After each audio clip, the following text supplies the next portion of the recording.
Good afternoon.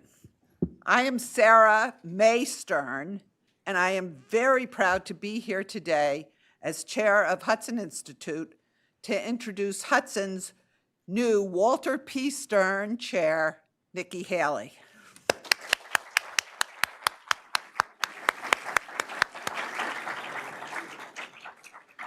My dad, Wally P. Stern, believed that America was a great country. Great because it was a land of freedom. Great because it was grounded in opportunities for those who worked hard and had ingenuity. Great because it stood up front and center for these values in a world where people may have misplaced their optimism and their sense of right and wrong. He knew how vital a strong America was. When my dad heard Herman Kahn speak in the late 60s, he was struck by Herman's commitment to these values. Herman was the founder of Hudson Institute. My dad was impressed by his brilliance and by Herman's ability to integrate different strands of thinking to formulate strategies to make the world a better place. Thus was born in my dad a lifelong commitment to Hudson Institute. And thank you. So I know that right now, my dad would be so proud that Nikki Haley is the next Walter P. Stern chair at Hudson. Don't the characteristics I just enumerated describe Nikki Haley and her career? Nikki was a governor who united South Carolinians and brought businesses to South Carolina, a fierce advocate for the United States and its ally, Israel, in the United Nations, an optimist who wants the best for our country, tenacious and brilliant on the campaign trail, and someone who is thoughtful, willing to listen to others, and believes in Hudson's mission to promote American leadership for a secure, free, and prosperous future. Now, Nikki's going to get up and give a talk in a minute, but I think it's really fitting that Nikki's first conversation at Hudson as the Walter P. Stern chair is with senior fellow Peter Rao. Peter heads up Hudson Center on Europe and Eurasia. In the early 80s, my dad and brother furtively called on refuseniks, Jews in the Soviet Union, whose request to immigrate had been denied and whose lives were really terrible as a result. Dad's disgust for the communist regime in the Kremlin was palpable. Today, a different regime rules in the Kremlin, but it's still nefarious, and Peter knows more about its actions than just about anybody else. I look forward to hearing what Nikki and Peter have to discuss. So now, please join me in welcoming Nikki Haley to the podium.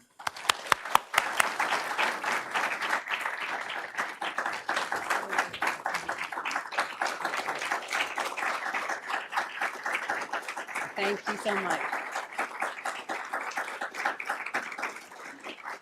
Thank you, Sarah, for those kind words, for your friendship, and for your leadership here at Hudson. And thank you for the immense contributions that you and your family have made to the cause of freedom. It's an honor and a true privilege to hold the Walter P. Stern chair, and I will work hard to make you proud. I also want to acknowledge several ambassadors I had the pleasure of serving with at the United Nations that took time to come and be here today. Karen from the United Kingdom, Mary Angela from Italy, Juan Jose from Mexico, Audra from Lithuania, and Georgie from Bulgaria, as well as Kelly Curry, who was my ambassador at the United Nations as well. It's great to see all of you again, and it was a pleasure to serve with you. It's good to be back at Hudson. I hope the past year made it even more clear how passionate I am about the future of our country. Hudson is an amazing partner in this work, and I look forward to our work together, defending the country we all love. We certainly have a lot of work to do. The last time I spoke here was 4 years ago. I warned about the rising hostility of capitalism and economic freedom on both the left and the right. I said it threatened our prosperity as a people and our security as a nation. It still does. Today, I have a similar warning. Once again, a dangerous worldview has risen on both sides of the aisle. Once again, it threatens our prosperity and security. We need to take this one seriously. A growing number of Democrats and Republicans have forgotten what makes America safe. A loud part of each party wants us to abandon our allies, appease our enemies, and focus only on the problems we have at home. They believe if we leave the world alone, the world will leave us alone. They even say ignoring global chaos will somehow make our country more secure. It will not. This worldview has already put America in great danger, and the threat is mounting by the day. I have always spoken in hard truths. If we don't remember the path to peace, war will come to America, and it will claim countless lives. We have to prevent war. We have to keep Americans safe. This danger has been building for many years. It became blatantly obvious 2 weeks ago today. That's when Joe Biden withheld critical weapons from Israel. Those weapons are important for defeating Hamas, but they also matter for another reason. Withholding them validates the totally false and destructive narrative that Israel is acting unjustly by defending herself. In truth, Israel is conducting its war of self-defense more humanely than any army in history, and they are doing so against an enemy that uses its own civilians as human shields. I can hardly imagine a more foolish move than Joe Biden withholding weapons from one of our closest allies. And it comes after more and more Democrats have turned on Israel. Dozens of liberals deserted Israel when Congress voted for the military aid last month. Now the leader of the Democratic Party is moving in their direction. Biden thinks he's stopping a war. In fact, he's dragging out a war, emboldening terrorists, and making other wars more likely. This isn't hard. Israel is fighting America's enemies. Not just Hamas, but also Hezbollah, the Houthis, and most of all, Iran. When Biden says he won't give weapons to Israel, all those enemies hear is that attacking Israel just got easier. They can kill as many Jews as they want. After a few months of outrage, America will tire and move on. Biden has also emboldened Iran to attack the rest of our allies in the Middle East. That makes them question whether they can ever trust what America says. If we withhold help from Israel, why would the Saudis, Emiratis, or Jordanians ever feel like they could trust us as friends? This only pushes them into the arms of Russia and China. Biden just gave our enemies a green light for more bloodshed. If he won't stand with Israel for more than a few months, why should Russia think we'll stand with Ukraine much longer? And China has greater confidence that we'll abandon Taiwan and other Asian allies. Our enemies are betting that if they attack our allies, we'll make a lot of noise, then quiet down and walk away. We'll go from standing strong to issuing strongly worded press releases, to throwing our friends under the bus. And while we dither, our enemies will expand at our expense. This is the face of weakness, and it's the logical extension of Biden's surrender in Afghanistan during his first year in office. In 2 weeks, he threw away 2 decades of sacrifice from American heroes. That includes my husband, Michael, who served in Helmand Province, who's finally back from Djibouti, somewhere in the audience. There you are. I wish Biden had heeded the warnings about Afghanistan that I know he received. Instead, he told our enemies we'd ignore our friends and compromise our own national security just to meet a political deadline. Guess what? They took Biden at his word. Since the fall of Afghanistan, North Korea has gotten more aggressive towards South Korea and Japan. China is preparing to invade Taiwan. And of course, Iran and Russia have already started wars of their own. Without the Afghanistan debacle, Iran would have thought twice before letting Hamas attack Israel. For that matter, Russia likely would not have invaded Ukraine. The Israel betrayal is the bookend of the Afghanistan surrender. In both cases, the consequences of Biden's lack of resolve will be felt worldwide. It's true that the president has supported assistance to Israel and Ukraine, but we can't forget that his failed policies made that assistance necessary in the first place. Look at what Biden has done in Ukraine. He did nothing to deter the invasion. When the tanks rolled in, he assumed Ukraine would fall within days. And while the Ukrainians have proven to be amazing fighters, Biden refuses to help them win. He gives them just enough to survive, while Russian missiles and tanks grind their country to dust. It seems like the president wants a negotiated ceasefire in which Ukraine cedes some of its territory that Russia stole. That will only leave Russia as the winner and wanting more. It will inevitably attack Ukraine again. Ukraine will go the way of Afghanistan, conquered by America's enemy. The same goes for Israel. Hamas was better positioned to attack Israel because Biden spent 3+ years appeasing Iran. He eased sanctions, forked over billions of dollars, and begged the Ayatollahs to get back in the nuclear deal.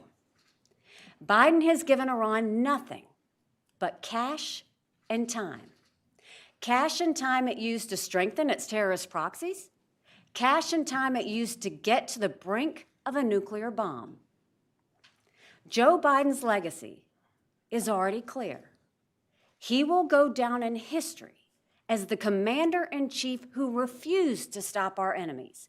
He will be remembered for spending more on national debt interest than national defense.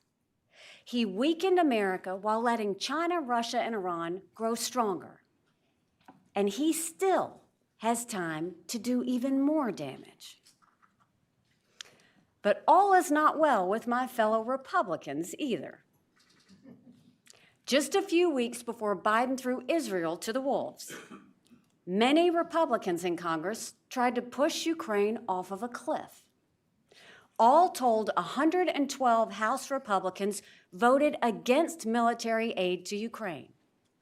Thankfully, Speaker Mike Johnson showed moral courage and a clear understanding of the stakes. He overcame both Republicans and Democrats to support Ukraine and Israel. Thank God.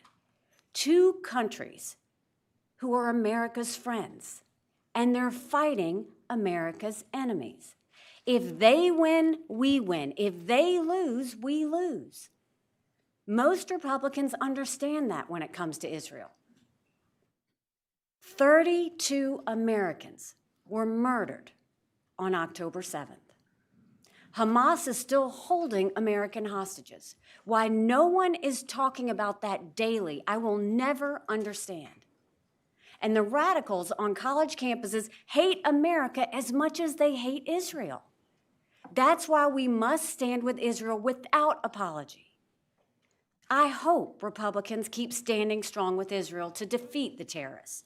And we must hold the terrorist regime in Iran accountable. After all, Iran isn't just saying death to Israel. They're also saying death to America. And they believe they're making a promise. That included the late president of Iran. That helicopter crash couldn't have happened to a worse person. Ibrahim Raisi was responsible for the deaths of thousands of innocents. The people of Iran are better off without him. Some Republicans lack the same clarity when it comes to Ukraine. Russia's dictator has made it perfectly clear that he won't stop at Kyiv. He wants to recreate the Soviet Union, and he's threatened to attack our NATO allies. We are obligated to defend them, and if Russia attacks, American troops will go to war. We must do everything possible to ensure that doesn't happen. Our goal should always be the prevention of war through strength and moral clarity. Saving our soldiers demands we stand with Ukraine and against Russia. And if we're going to stop a war in the Pacific, we have to win the war in Europe.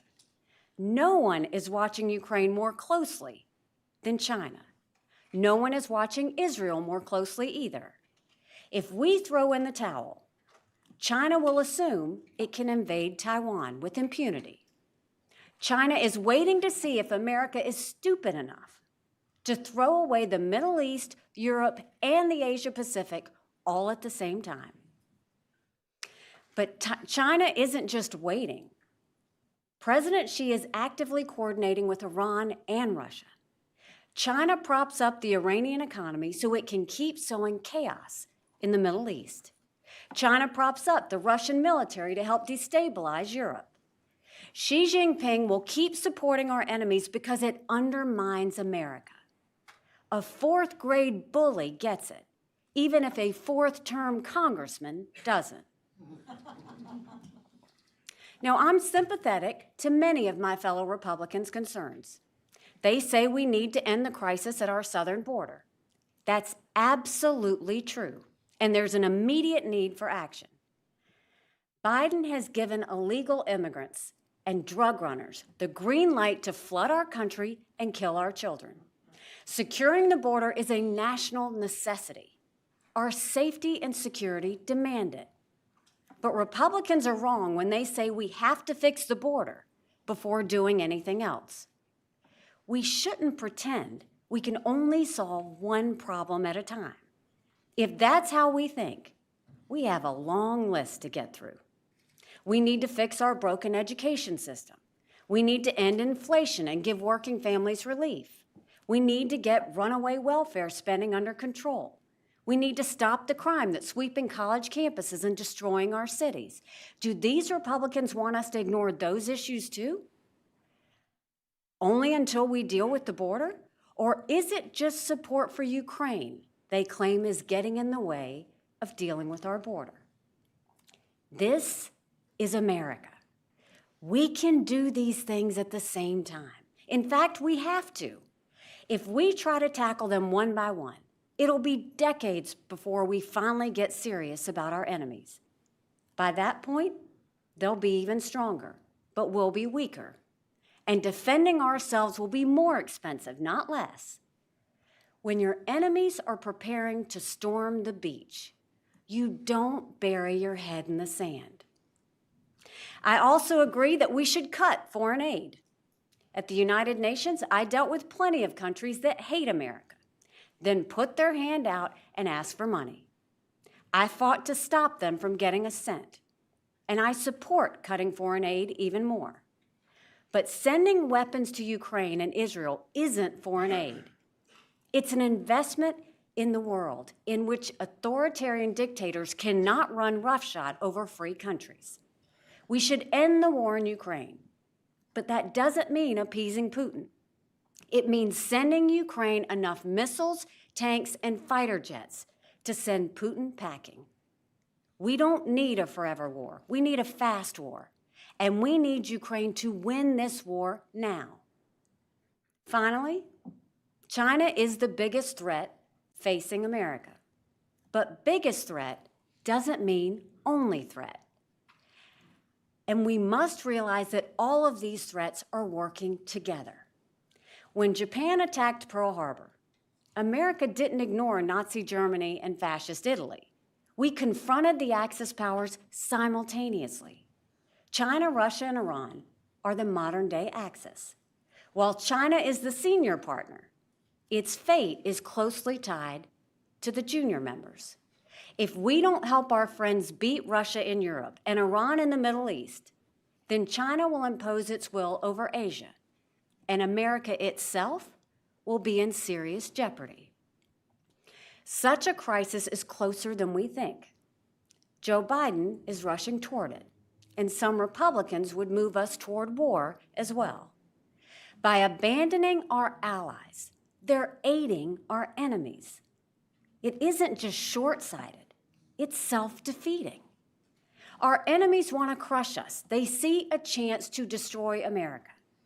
The question is, will we let them? We can turn inward, but the outside world won't leave us alone. Our future will either be shaped by us and our friends, or it will be shaped by our enemies. Failing to act is the worst action of all, and delaying will only lead to more difficult decisions and a greater chance of catastrophe. The times we live in look like the 1930s. Our economy is weak. Our country is divided. Our leaders fail adequately to stand up for our allies, even as our enemies target them and set their sights on us. We know how that era ended. It ended with a victory, but at a terribly high price. We must never have to pay that price again, and there's still time to ensure we don't. The hour is late. We have to face the hard truths and do harder work. But I have faith that we'll rise to meet the challenge before us. If any country can still make it happen, it's ours.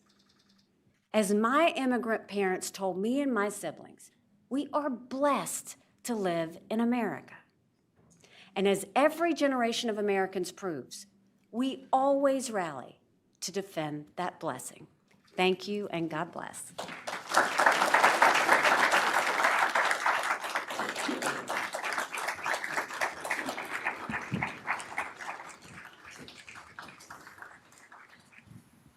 Well, welcome to Hudson. Thank you. It's great to be here.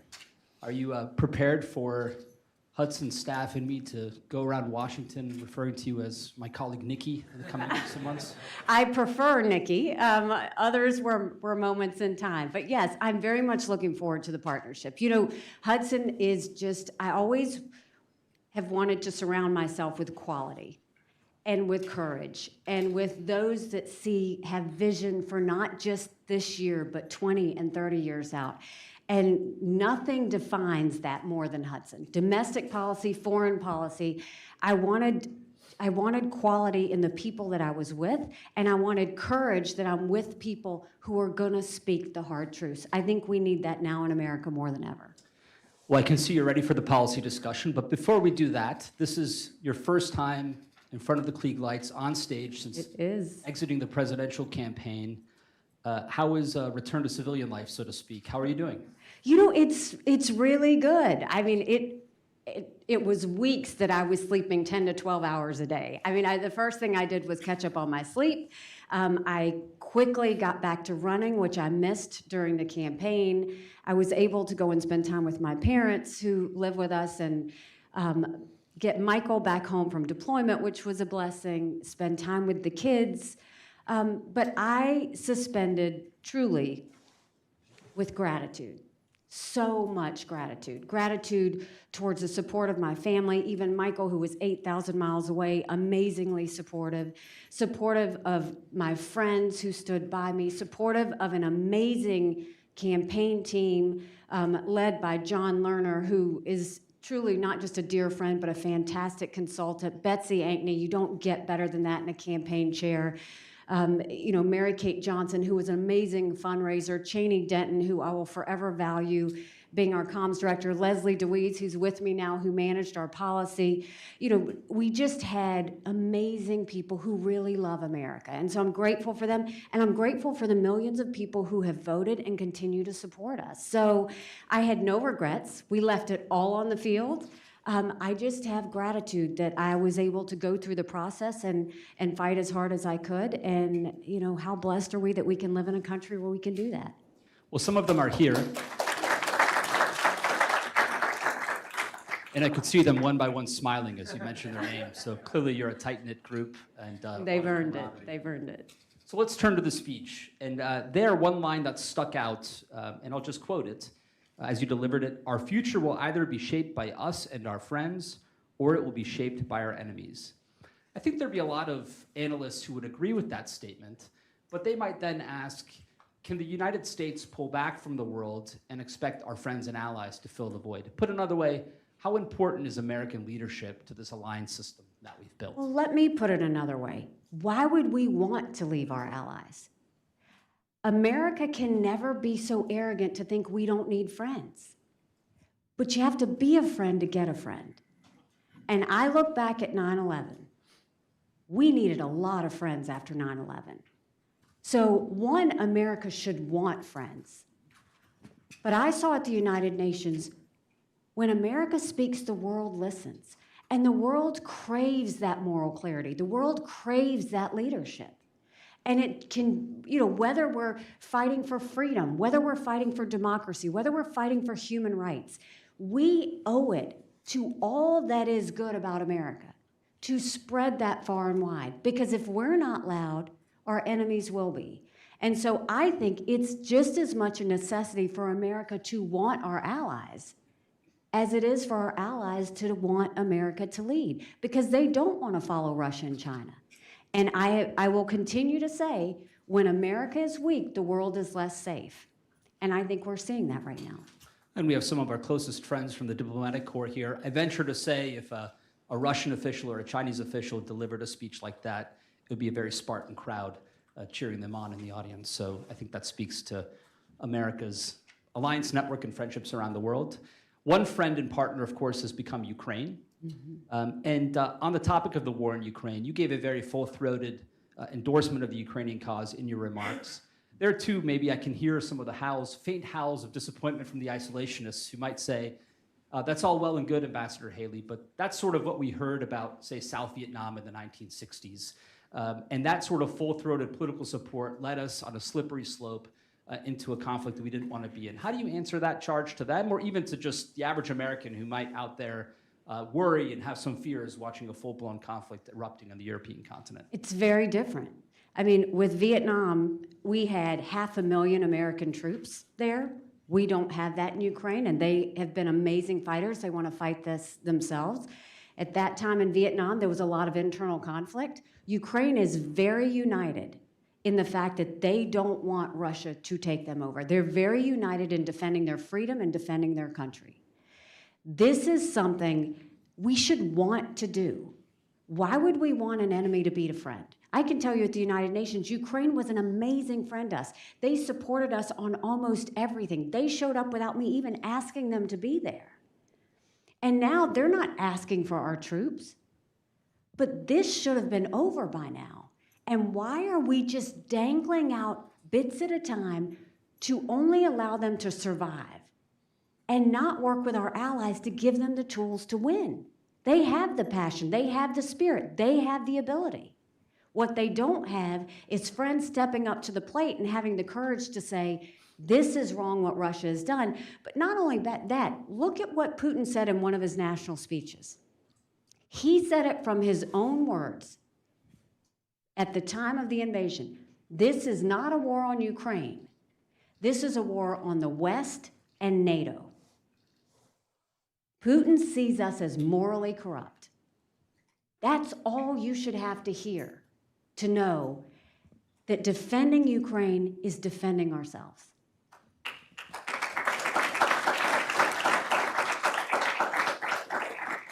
And the Ukraine debate has expressed itself through our supplemental national security legislation debate, which I'm sure you track closely on your long runs thinking about national security in the world back in South Carolina. What was your reaction to watching that debate, that long, arduous journey that ultimately played out successful? They passed both chambers of the Congress. The president signed the legislation into law. But give us some of your thoughts and reactions to the supplemental debate and that entire issue set. You know, I commend greatly Speaker Mike Johnson for stepping up and pushing through. I appreciate the Republicans and Democrats that had the ability to see that this is about national security, our national security. And I think that this is a conversation we need to have, but we wouldn't be having this argument or even this confusion if our leaders would step up and tell people why they should care. That's the amazing part of this. And Republicans and Democrats, rather than telling their constituents why we should care about Ukraine, why we should care about Israel, why we should care about what could happen to Taiwan, instead, it can never be that they're so arrogant to think they know better and that the Americans just need to go along with them. Because Americans are very smart. And I think it's important that we let them know this is all connected. There is a reason that the Israelis wanted America and the West to support Ukraine, because they knew if Russia won, then Iran would win. There's a reason the Taiwanese want America and the West to support Ukraine, because they know, to support Israel, because they know that if Iran gets their way, it's only going to embolden China. Like, we need to see bigger than just these conflicts. We should never just see them in a silo. And so I appreciate the fact that we got this through. I think it was late. I think you can go and see what's happening in Ukraine now. I mean, we've lost a lot of ground just because of the lateness of this. I think the same thing we're seeing with Israel. We can't delay helping a friend. And I think that was the disappointment in all of it. Speaking of disappointments, do you have any reaction to the ICC's move against Prime Minister Netanyahu? Remember, you're a former diplomat, ma'am. But my fellow diplomats will tell you I wasn't always diplomatic. I always spoke hard truths. And, I'll say this. I would normally say I'm not surprised. At the United Nations, I saw every day the Israel bashing over and over and over again. I also saw that when Israel gets hit, everybody goes to support her. But they all turn against her when she tries to defend herself and hit back. But this ICC ruling, I'm not going to lie, literally is disgusting. You had 1,400 people butchered on October 7th. You had kids at a concert, and those girls were raped and mutilated and dragged through the streets of Gaza, where they said, death to Israel, death to America. And you're going to put that in the same sentence with Hamas and Netanyahu? It's truly, I don't know any other word, but disgusting. They've gone so far out of whack that it's why people don't trust it. It's why America doesn't consider the ICC to be reliable, but they just proved it themselves. I don't understand having a conversation where you put Israel and terrorists in the same sentence. In what world do we even treat them as the same? They were brutal, they were vicious, and they bragged about it and celebrated it. Israel didn't start this. That's the thing. Who started this? Israel didn't start this. But if this had happened to us, if this had happened to any country, what country wouldn't want to defend themselves? What country wouldn't go to great lengths to make sure it doesn't happen again? And truly, I have always seen Israel, like Americans, they value human life. They will go out of their way to make sure that they're avoiding any innocent casualties. In war, that's not easy. But you can't even put them in the same sentence as Hamas. It's disgusting, truly. And I hope that Congress will follow through and sanction those members of the ICC. That's the only way we can let them know that's just got to stop. And to show your solidarity, I believe you have some travel plans potentially to share. I do. We will be going to Israel very soon. And it is really, I want Israelis to know Americans support them, Americans hear them. I think we should be talking about these hostages every single day. These families had suffered enough. I think that they need to know that, look, we are stronger together. And I want to come back and continue to tell everybody why we should care about Israel, why we should care about what happened, and how Iran is getting emboldened by the fact that we're suddenly starting to get divided on Israel. And I said in the beginning, shortly after October 7th, I said, if we leave Ukraine, I promise you they're going to want to leave Israel next. And look at what's happening. We have to start realizing our trust in the world matters. And our voice in the world should be believed and trusted as well. And so I hope that we can go to Israel and really, one, show them we have their backs, help be a voice that I think is true for many Americans that want them to know that they're supported, but also find out exactly what's going on the ground and the strategy that's at place. So when I listened to your speech, it had a natural symmetry to it. And to be a bit reductionist, you opened with some comments on the administration and the Democratic Party. You then talked a little bit about some of the shortcomings or worries you have about the Republican Party. And I couldn't help but think of two names when I heard you deliver that speech, Joe Biden and Donald Trump. So on these issues, these national security critical issues that you've described today, who do you think would do a better job in the White House, Joe Biden or Donald Trump?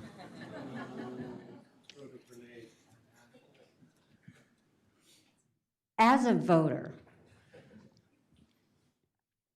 I put my priorities on a president who's going to have the backs of our allies and hold our enemies to account, who would secure the border, no more excuses, a president who would support capitalism and freedom, a president who understands we need less debt, not more debt. Trump has not been perfect on these policies. I've made that clear many, many times. But Biden has been a catastrophe. So I will be voting for Trump. Having said that, I stand by what I said in my suspension speech.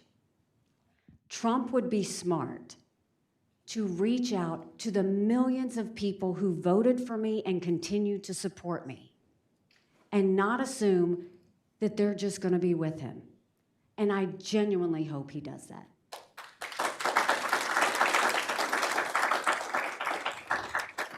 I think my calling you Nikki might be short-lived for asking a political question after a policy speech. It's back to Ambassador Haley for me. So you were at the United Nations, and you spoke a great deal today, but also when you were UN ambassador, about the scourge of anti-Semitism, which you felt at that institution. And I think it's led a lot of our fellow Americans, in particular in the Republican Party and on the right, to essentially give up on the UN. How should we think about the UN? Are they right? Are they wrong? How should we go about considering that issue? They're wrong. I mean, they're always wrong, and that's incredibly frustrating. And, you know, I said to my ambassador friends, and I said to the Secretary General at the time when I left, is I said, if the United Nations ever wants to truly be legitimate, they have to start talking about things that are hard to talk about. And they refuse to do that.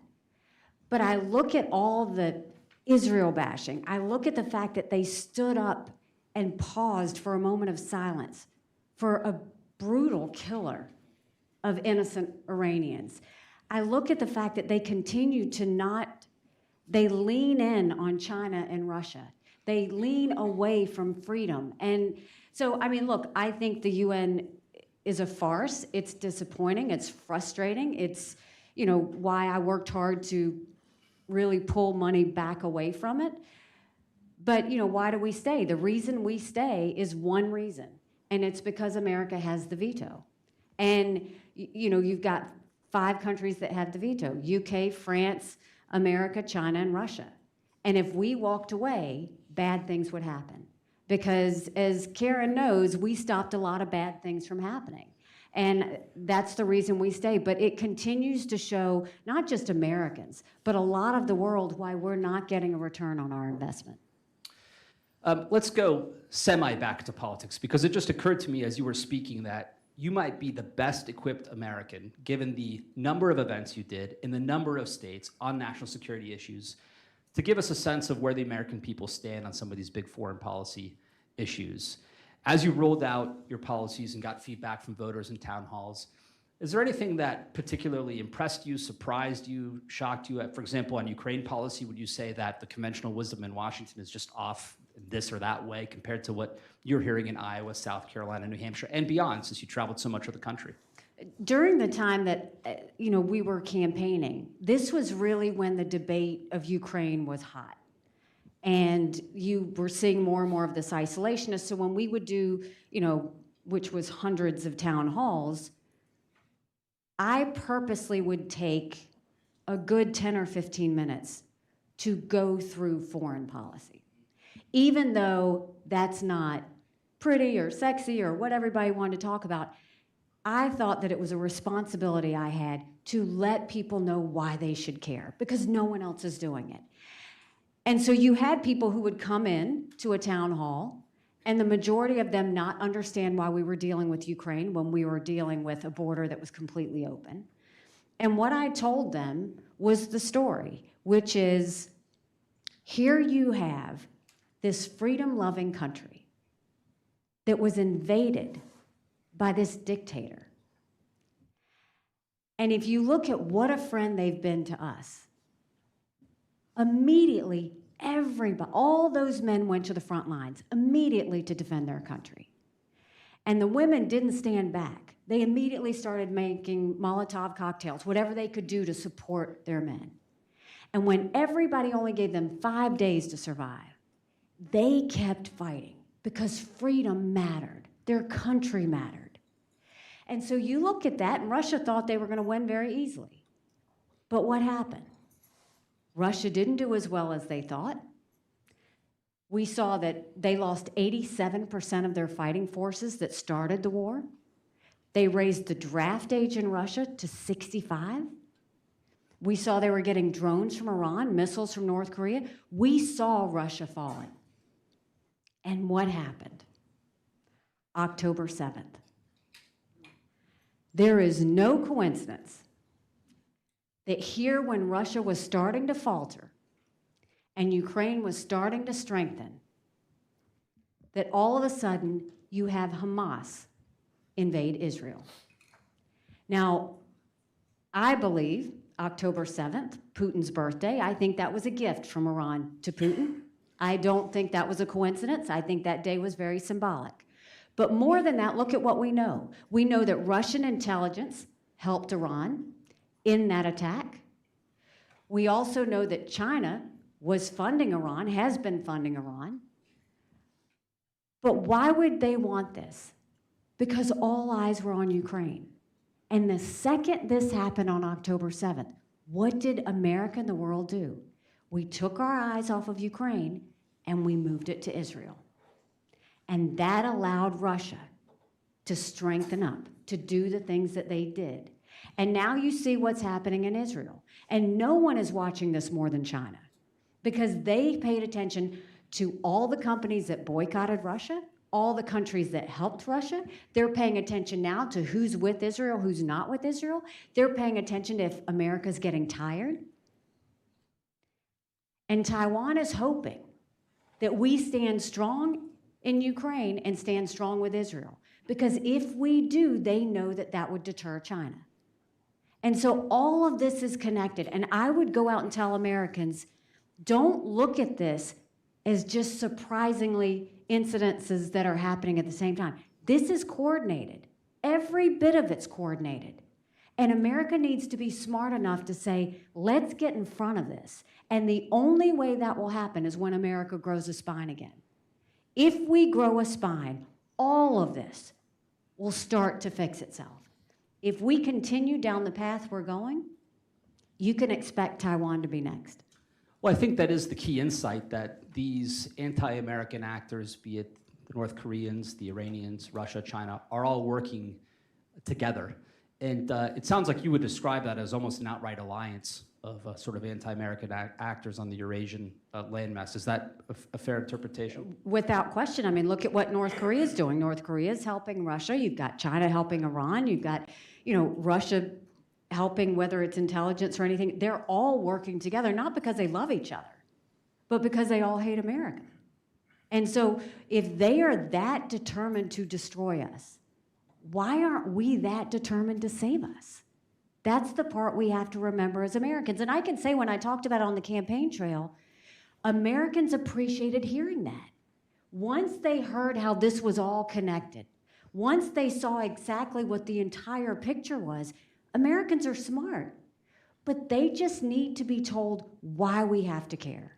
And we have a responsibility to that. And I honestly think when you look at the vote that happened on the aid with Ukraine and with Israel and with Taiwan, that shows Americans are getting it, because those congressional members did what their constituencies were pushing them to do. Americans want us to support Ukraine. They want us to support Israel. They want us to fight China. They want us to go and make sure that we're getting strong again. They're asking for that. Yeah, notwithstanding what we see on college campuses, I still have a belief in the healthiness of the American sort of common sense, if that makes sense. You're often addressed as Ambassador Haley. It's a little bit of a theme, what to call you during the course of these remarks. But that means that sometimes your gubernatorial tenure gets a little bit of short shrift because you're also Governor Haley. And we're here talking about national security, and the governors sometimes aren't really thought about when it comes to national security. What role do governors have as we think about national security today? I think a huge role. A governor is responsible for the safety and security of their state and their people. And when you look at these foreign adversaries meddling, whether it's spreading misinformation, whether it is the fact that they are, buying up land, whether it's starting to, do things in ways that are intruding into our politics, those things are very real. Governors are needed now because guess what? Governors need to be pushing the ban on TikTok. Governors need to make sure that we're not just dealing with, cyber attacks on IP and stealing of that. Look at the fact that they need to be raising the red flag on critical infrastructure, our water, our power grid. Those things affect governors because if something happens, those governors are going to have to stand up and do it. And so I am a huge fan of governors. I always have been. I think that they know how to lead, they know how to protect, and they know how to get things done. And so I hope that the voices of our governors only get louder. And I think that governors, when it comes to the security and the health of their state, that's not a partisan thing. When it comes to security, that really is something where they need to be pushing their members of Congress of, what are you doing to protect our grid? What are you doing to make sure that TikTok doesn't spread misinformation? What are you doing to make sure that we have a voice in this? So I hope we hear more from our governors. Great. Well, ma'am, I see the hour is late. It's almost 5 p.m. And so I'd like to thank our friends from the media for being here today. And for the rest of you, we have a closed press reception, which Sarah, John, and Ambassador Haley will be hosting. So we look forward to seeing you there. But before we do that, let's give Ambassador Haley a warm welcome to Hudson Institute and thank you very much. Thank you.